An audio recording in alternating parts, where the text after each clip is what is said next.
তো আজকে আমি এসছি ইছাপুর কমলপুরে। তো আস্তে আস্তে দেখলাম এটা সন্ধ্যার আড্ডা, খুব ভালো লাগলো।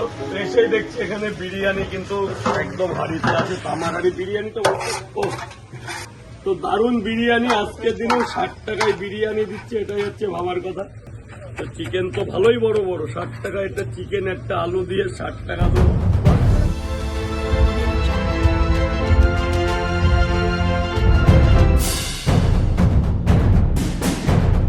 তো আজকে একটা পুজো বাড়িতে এসেছি, কালকে আসবো আমি। যারা যারা দুপুরে বিরিয়ানি খেতে চাও এখানে চলে এসো। 60 টাকায় 75 টাকায় এত বড় লেগ পিস তো ভাবাই যায় না। দারুণ লাগছে, দারুণ। আর বিরিয়ানিও খুব ভালো, আমি তো নিজেও দেখলাম।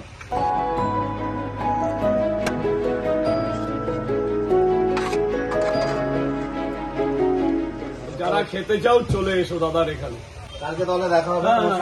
এসো কালকে আসবো। দাদা আমাদের কাছে সবসময় খেতে আসে। দাদা আমাদের খাবারের টেস্ট কেমন? একঘর আমার কিছু বলার নেই, বলার যদি কেউ থাকে এই বাচ্চাটা জানে। বাবু খাবারের টেস্ট কেমন আমাদের দোকানের? বারবার এর জন্য শুধুমাত্র আসা। Thank you.